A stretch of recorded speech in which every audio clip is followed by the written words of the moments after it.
Dios te bendiga poderosamente. Somos la iglesia Emmanuel, Dios con nosotros en Venezuela. Hoy quiero hablarte en especial de la obediencia. La palabra de Dios en primera de Samuel capítulo 15 versículo 22 nos dice que mejor que todo sacrificio es la obediencia. Si hay algo que cautiva el reino de los cielos, es la persona que puede ser obediente, que puede estar sujeta a autoridad. Muchos queremos ser de autoridad, pero no queremos estar sujetos a ninguna autoridad. Y sabes, cuando nosotros podemos sembrar obediencia, cosechamos autoridad. Aquella persona que puede cultivar en su carácter la capacidad de ser obediente y estar sujeto, Dios le recompensa con mayor nivel de autoridad. Esto fue lo que ocurrió en la vida de José, aquel joven soñador, hijo de Jacob, al que Dios le hablaba a través de sueños y le anunciaba las grandes cosas que quería hacer a través de su vida. Pero una cualidad, además de ser un soñador y descifrador de sueños, José era un joven sumamente obediente. Era el hijo más obediente de Jacob. Cuando José es ordenado por parte de su padre a que vaya por sus hermanos, sabiendo que sus hermanos le odiaban, cuando él se acerca a sus hermanos, procuran matarle. Dice que le tomaron y le arrojaron hacia un foso profundo y ahí planeaban su muerte.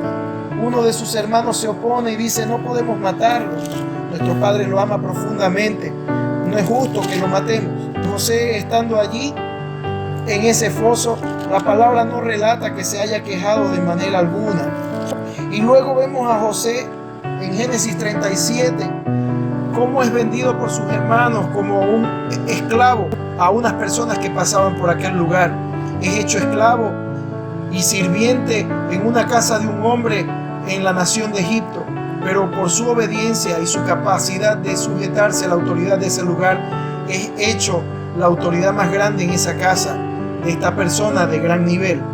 Dice la palabra que allí en la casa de Potifar, José contaba con la presencia de Dios. Pero luego, de manera injusta, José es apresado, es llevado a la cárcel. Pero dice la palabra que aún en la cárcel Dios le acompañaba. Y como José no renegaba, como José podía mantener sus sueños en su corazón, como José podía ser obediente, dice la palabra que tenía gracia y entonces fue colocado como segunda autoridad de la cárcel. Un día José interpreta sueños, porque ese era el talento que Dios le había dado.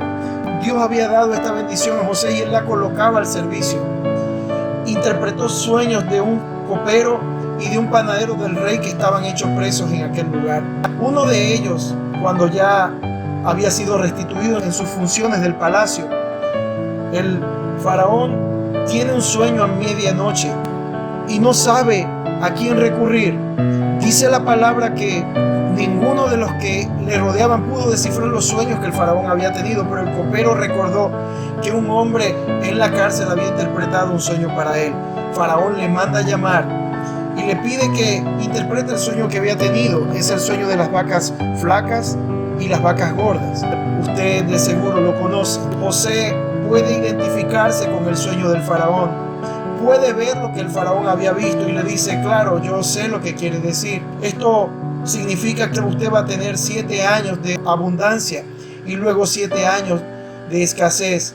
Es muy importante que usted pueda ubicar un hombre que tenga sabiduría y que sea prudente, para que pueda administrar muy bien sus riquezas durante el tiempo de abundancia y pueda ahorrar durante ese periodo de tiempo.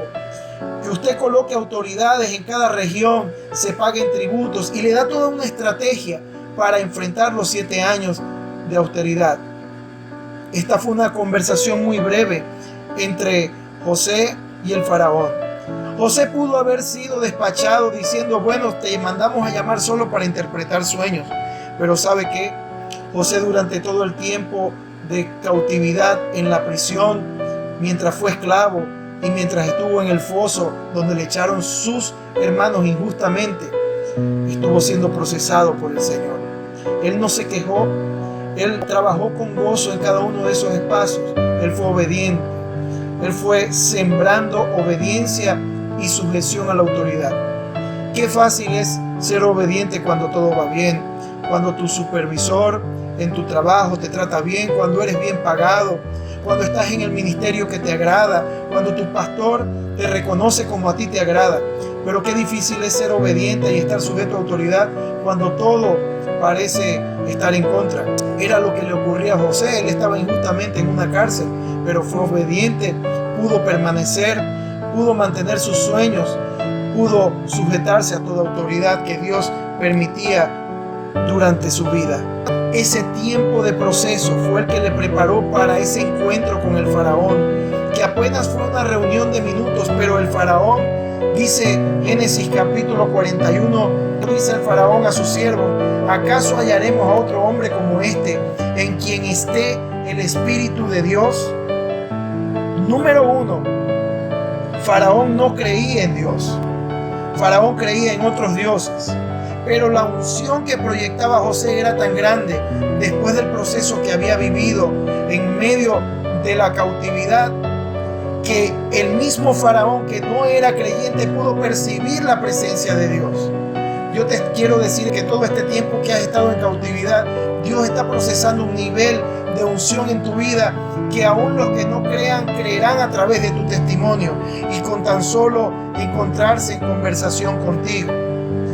Número 2, el faraón le dice a José: pues que Dios te ha hecho saber todo esto, no hay entendido ni sabio como tú. Faraón observó durante la reunión que tuvo con José que Dios estaba con él, que tenía sabiduría de lo alto, que tenía prudencia, porque pudo ver cómo José se dirigía a él con respeto. Y de seguro, antes de presentarse al faraón, le habían hablado de José, le habían presentado un informe al faraón quién era José, y pudo haber visto que siempre estuvo sujeto a autoridad. Lo otro que faraón pudo observar en el testimonio de José fue que compartía la visión del faraón. Los demás no entendieron el sueño del faraón. José pudo identificarse con la misma visión que tenía el faraón. ¿Cuántas veces Dios te ha colocado en un lugar donde otros no comparten la visión de la autoridad, de tu supervisor, de tu pastor? Pero qué bendición es cuando Dios te revela la misma visión. Y lo otro que el faraón pudo observar fue la capacidad de definir una estrategia. José le habló de lo que tenía que hacer. En ese momento de la reunión, el faraón tenía liderazgo, él era el líder y tenía la visión, pero no tenía la estrategia de qué hacer. La estrategia Dios la había dado a José a través de la sabiduría que viene de lo alto. Por eso luego le dice el faraón: tú estarás sobre mi casa y por tu palabra gobernará todo mi pueblo. Solamente en el trono seré yo mayor que tú. Muchas personas creen que José llegó a este momento de su vida porque había una promesa dada por Dios al principio cuando le reveló en sueños. Sí, se está cumpliendo en este momento el sueño que Dios le había dado a José. Pero resulta que todo ese tiempo intermedio Dios lo usó para formar el carácter de obediencia y de sujeción a la autoridad de José. José sembró obediencia y sujeción a la autoridad y pudo cosechar luego nivel de gloria dado por Dios. Yo te digo en reflexiones, ¿cómo ha sido tu comportar hasta ahora? Qué difícil es a veces sujetarnos a autoridad, y vemos personas incluso de la iglesia a los que les es difícil sujetarse a una instrucción tan básica como quedarse en casa. Dios está midiendo en este tiempo la capacidad que tengamos de ser obedientes. Qué importante es que tú puedas obedecer. Qué importante es que tú puedas compartir la visión de tus autoridades. Qué importante es que tú te puedas sujetar, porque Dios tiene preparado para ti tiempos de bendición y tiempos de gloria. Dios te bendiga más. Somos Iglesia Emmanuel, Dios con nosotros.